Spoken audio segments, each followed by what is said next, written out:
In Mexico they have a saying, cantando y bailando las penas se van volando, which means by chanting and dancing all sorrows fly away. So that's what we want. What is everyone looking for? Happiness. Huh?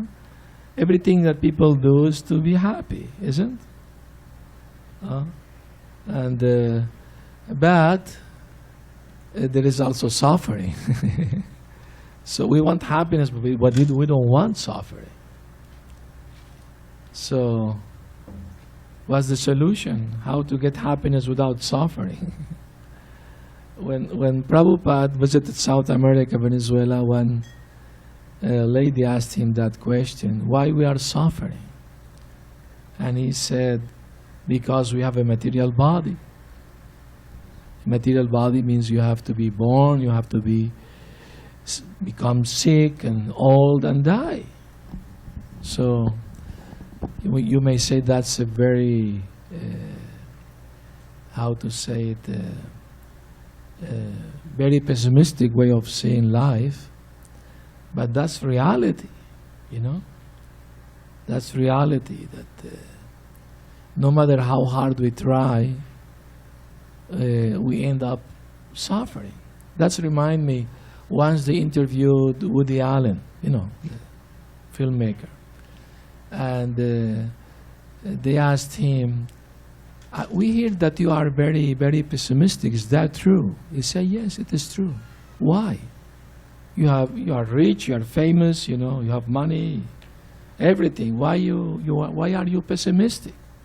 He said, well, to tell you the truth, since we are born, we have a death sentence in our head.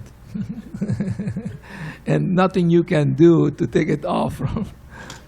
So it's not good enough to be pessimistic. It's not good reason enough to be pessimistic. They say, well, okay, if you see it that way.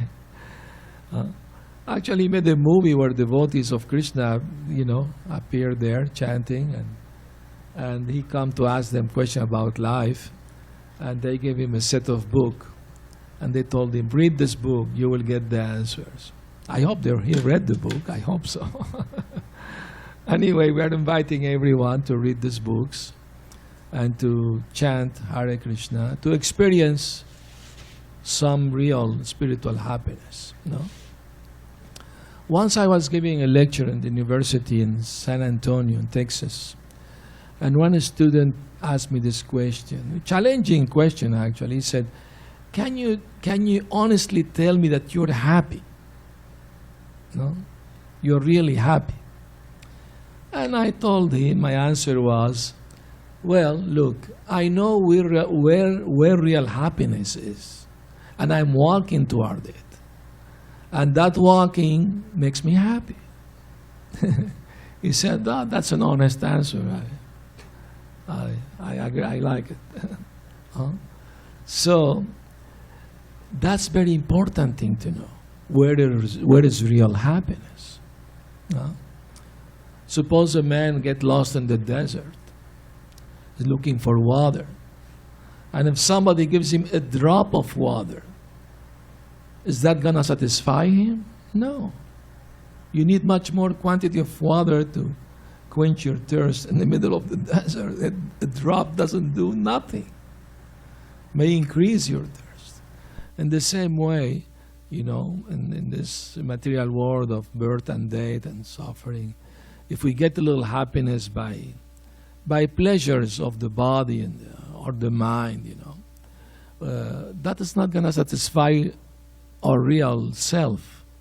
We are souls. We are eternal spirit souls. We are searching for real eternal happiness. But you can't find this in this world, material world. There is no such happiness. We have to search somewhere else. So if the man wants to find water, he should not look for it in the desert. He should go to the forest where the waterfalls are, the rivers are, you know. There he can satisfy his thirst. In the same way, you know, it is an actual experience, you know, many sincere seekers of spiritual experience, spiritual life, is that this spiritual happiness, it is real. It's not something imaginary or in the sky, castle in the sky. No, it's real. And how can one experience it? By getting in touch with it. It's like if you in a very hot day, you approach a waterfall and there is a breeze, nice breeze blowing, and some drops of the waterfalls refresh you, fall on your face. You feel refreshed, isn't it? The same way, if you get in touch with the spiritual energy, the spiritual atmosphere, then you get touched by it.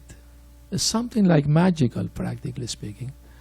I mean, every sincere seeker of a spiritual life must have experienced sometime, even at the beginning, this change, because it's a change of heart. It's not something external we're looking for. We're looking something to change our frame of mind, The frame of mind is materialistic, I want to enjoy everything, to possess everything, But the spiritual frame of mind is different.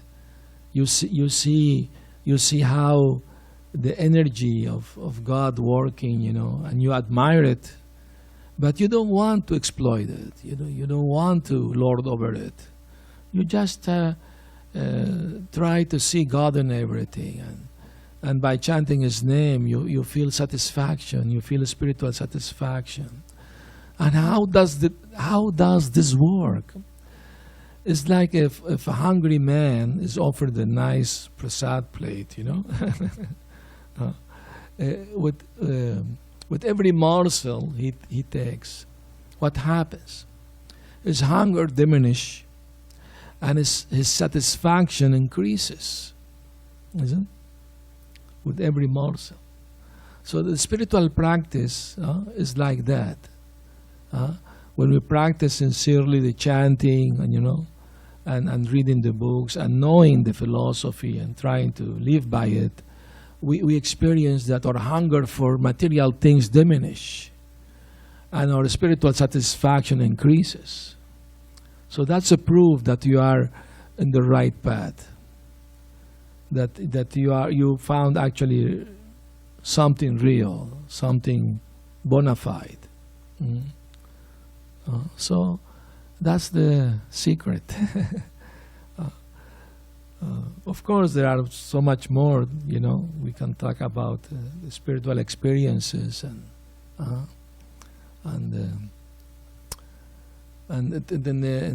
one book, Chaitanya Charitamrita said that this ecstasy of spiritual life is so sweet as a sugar cane juice, but it is so hot that burns your tongue. But since it's so sweet, you can't stop drinking it, because it is the nectar of immortality. And we are invited to taste this nectar of immortality. Because we are a spiritual being, we are eternal. We are full of knowledge and bliss, and we have forgotten our true nature. So in this human form of life, we have the opportunity to awaken our real self, to the eternal reality of our loving connection with God, with Krishna.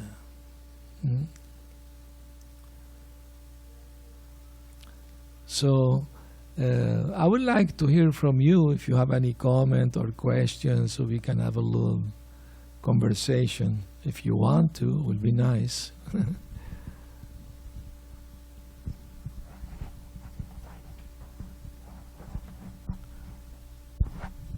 Okay. Hi.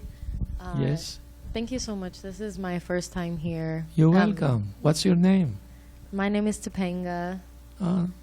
And this was very beautiful. What is something that you would say for somebody's first time who is unaware of what Hare Krishna is about? I would say just be open-minded and open-hearted, to know, to learn, to approach the spirituality in a humble mood of learning, not challenging, but to want to learn, to want to imbibe something nice, something good that can help you in your life, See? So that's the way to approach it. And of course, I will advise you to get some books. We have some books you can read also. It's very important. And in a short talk, you can get something, but if you get the book, you will get more. Huh? So that's my humble advice. And keep coming. Keep coming, and every time you will come, you will learn something new, something interesting. Thank you. Hare Krishna.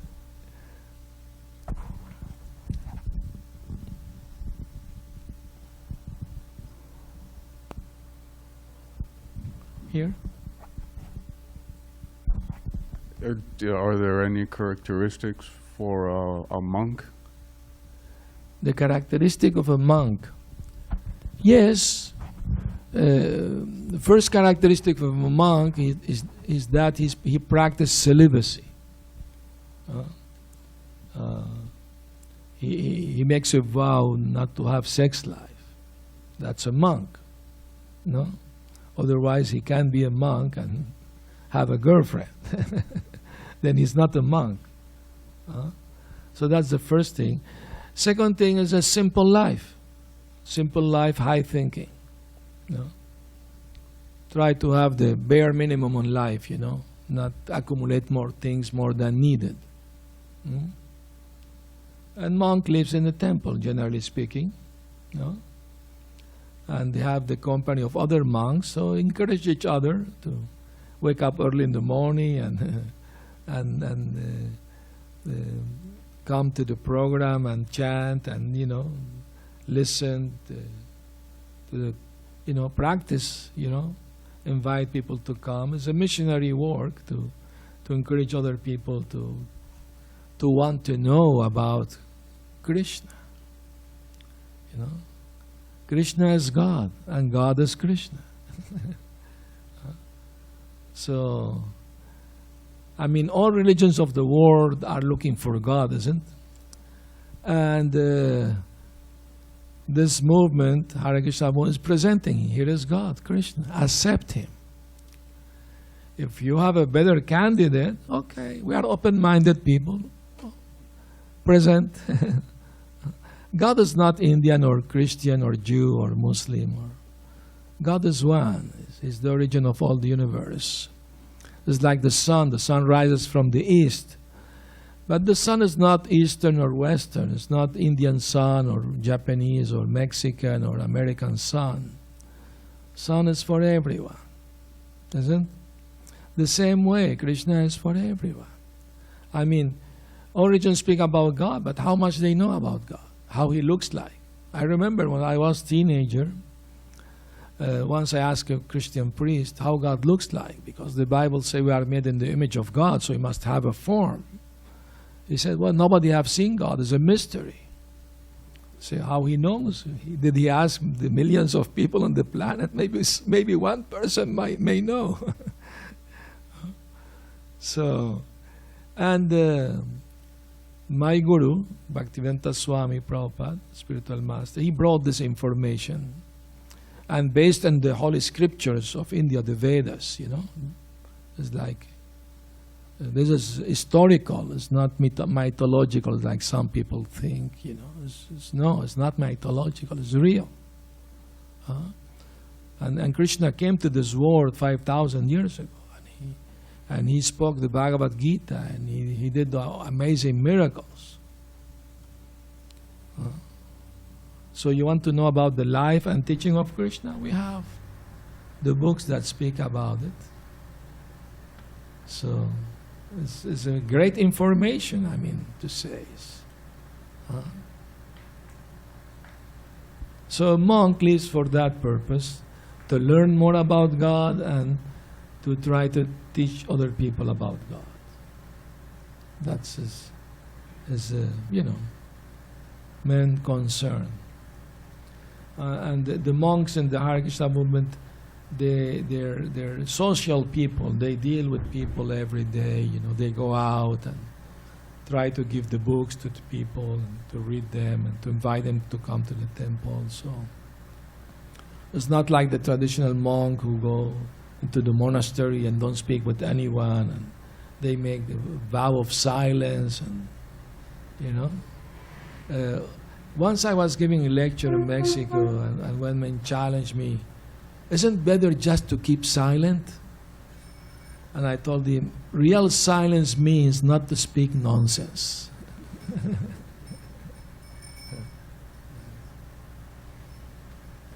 Real silence means to speak only essential things. And the most essential thing is to speak about the soul and God.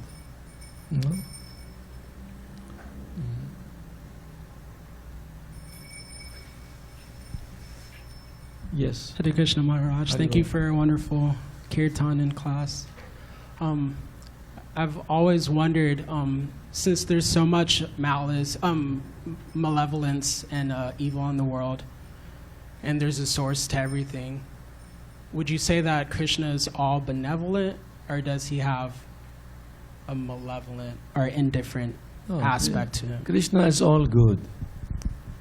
He's the absolute good, the absolute true. Nothing bad can be in him. Everything in him is kindness, loving, merciful, compassionate, humble even. And he has all the wonderful qualities. He has full beauty, riches, and wisdom, and renunciation, fame, power, everything in fullness. That means he is God. Unless he is very, very attractive, how he can be God? I mean, sometimes you see paintings of God as an old man. In the Sistine Chapel, Michelangelo, he painted God as an old man, isn't it? With the wrinkles on his face and white hair, white beard. And I thought, why he painted God like that? And I thought maybe because he thought that since God created the universe, and that was so long ago, for the time being he must be old. But if God is a spirit, the spirit doesn't get old. I mean to say, Krishna was on earth for 125 years. He never get old. He spoke Bhagavad Gita, he was almost 100 years old, and he looked like a 20 years old boy. I mean, there were painters and artists who made painting and sculptures of him at that time. There are temples even from that time, 5,000, 3,000 years old, even now. So it is a very, very old tradition where information about the personal form and activities and qualities of God are revealed, are possible to know. That because people have a prejudice, religious and cultural prejudice, they think, no, this is something Indian or some Hindu god or something, because of prejudice. But that's why I said one should be open-minded and open-hearted, Maybe God will reveal something to me, I'm looking for. So yes. The question you asked me remind me of something. I was giving a lecture at a university in El Salvador, Central America, and the theological department. And one student asked me something like that, some challenging question that if God is all good, why there is so much evil in the world? If God created the world and there is evil in the world, how can God be all good? Why God allows so much suffering in the world? That was his question. And my answer was with a question. I asked him, do you believe that darkness exists? He said, yes, of course. I said, no, darkness doesn't exist. Darkness is only the absence of light. If we turn the light off right now in this room, and then we turn it on back again, will you see the darkness fighting with the light to stay in the room? Half the room light, half darkness fighting each other? No, you don't see that. That's only in a fictional movie, science fiction movie, and things like that. But in reality, darkness doesn't exist because it's only the absence of light. See? So only because we gave our back to God, we are creating evil in the world, not God. By forgetting God, by going against His desire, He wants everyone to be happy. But we don't want to follow His advice how to be happy. We want to make our own ideas of how to be happy. By doing harmful things, killing animals, drinking, taking drugs, and promiscuity, and so many things. We think these things will make me happy, but no. That will get you maybe some material pleasure of the body, but you are not the body, you are the soul, so you can't be happy with these things. So God is all good, undoubtedly. We are the bad. We are creating so many problems in the world. To ourselves and to others too. So, I hope that answered your question. And we have to remember also there is the law of karma, We are suffering or enjoying according to our own activities, what we did in the past, good or bad. We are getting back, the result of our own actions. So God is not responsible for anybody's suffering if we are creating ourselves that with our own activities.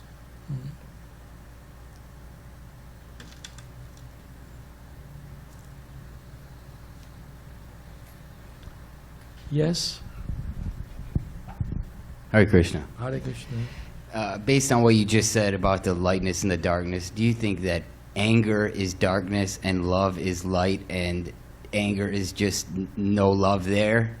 Yeah, anger, there is no love in anger. Anger comes from ignorance, and it's very harmful. When somebody gets angry, can harm himself or harm others, and then regret it, and it's too late. You may go to jail after harming somebody, being angry,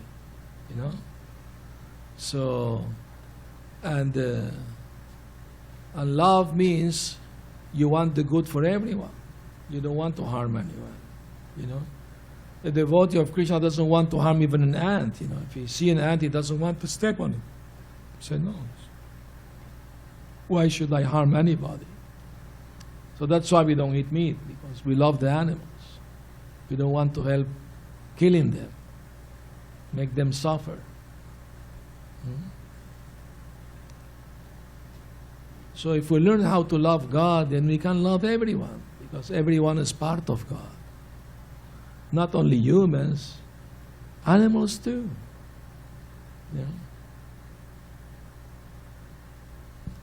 Thank you. Yes, there in the back, please.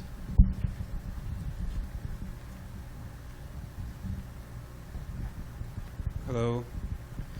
My question is, if Krishna would have put things like marijuana and mushrooms and all these different plant-based things that would get you high, why would he not want you to use them? Well, you can use it if you want. If it's up to you, you have a free will, of course. No, Krishna's not forcing anyone to do anything. He's just telling us that you don't need it. You don't need it. Because the spiritual happiness is already inside you. You don't need nothing from the outside to make you happy.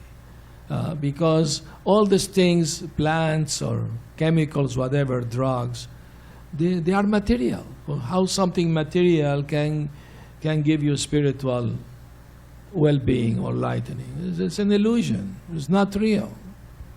It's a mental concoction. And I'm telling you because I tried drugs before coming to Krishna, so I know what I'm talking about, you know.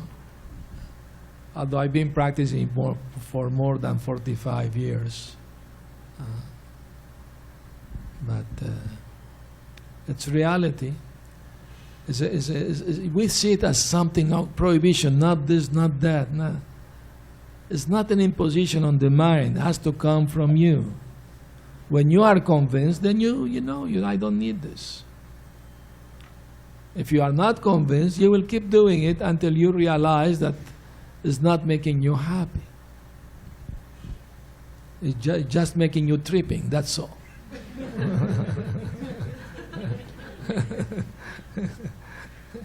Yeah. Some other lady in the back. Good evening. Yeah. Regarding the karma, what you Yes. said, could you please little bit explain more? Is a karma is a individual responsibility, or it's a generation to generation, it pass it on to the others, means the next generation? How is No, that? Karma is individual. It is an individual. Yeah. Whatever I do, I will take it with me, or whatever, Yes. good whatever or you- bad, everything it comes to me, or what is the reality on that one? Yes, the karma works in this way. Every action has a reaction. No? The law of Newton. What goes around third comes law. around. You know, that's the way it works. So there are things that can give you bad karma. No? And those kind of things, you know what they are, you know. Harming others, either human or animal, that bring you bad karma. Harming your body by taking alcohol, drug, that's also bad karma because you suffer, your health suffer, you know, your mind suffer too. And all these things, you know, everything that goes against the natural way of living, you know, in harmony with nature and with God, create bad karma. But we are not looking for good karma either. We are looking for transcendence. Go beyond good and bad karma. Because good karma means you will enjoy better this life. You will have much more money, beauty, education, etc. You know. But that doesn't assure you that you will be happy. Many people are very rich and famous and beautiful, still they feel miserable. Because that's the way it is, you know. So we are looking for a spiritual life, beyond good or bad karma. Thanks. Thank you. Yes? What does the chant mean? The chanting. Yes, like what does it physically mean? Like Hare Krishna, Oh, Hare yeah. Hare. Thank Hare you Rama. for asking. Very good. How many of you are coming for first time? I would like to know. Oh, great. All right. So, Hare means the spiritual energy of God. Hare. And Krishna means the all-attractive one.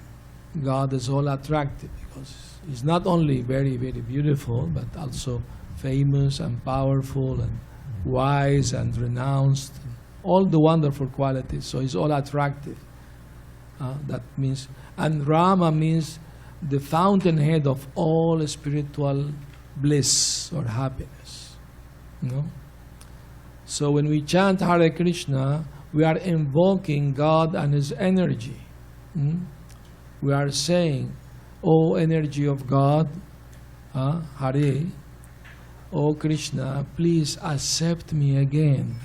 Engage me in your service. I have forgotten you for many lives, And now that I'm coming in touch with you, please don't reject me. Please be kind, merciful, and give me shelter. So chanting Hare Krishna is seeking spiritual shelter. It's a sound, spiritual sound vibration that cleans the mind, cleans the heart from anger, greed, envy, hatred, lust, fear, all these bad things. This mantra, man means the mind, and tra means sound that liberate the mind from all these bad things. So that's is a way of purification. By chanting we gradually develop our love for God through this chanting.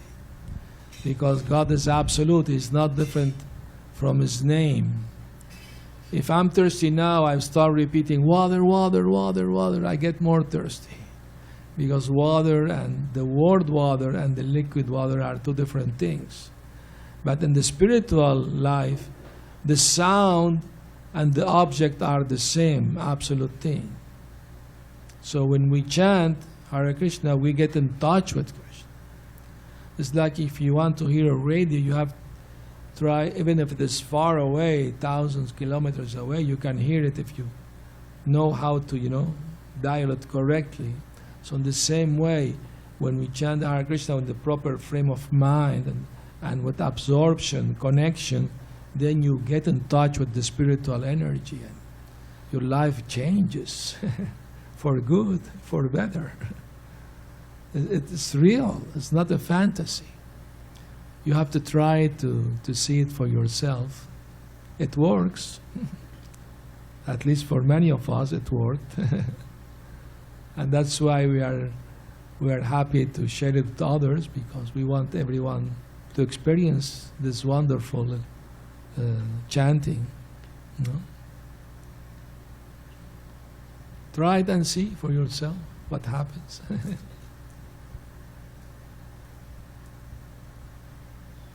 So we repeat it that way: Hare Krishna, Krishna Krishna, Hare Hare, Hare Rama, Rama Rama, Hare Hare. Doesn't hurt, and it's free. You don't have to pay for it. Just your faith.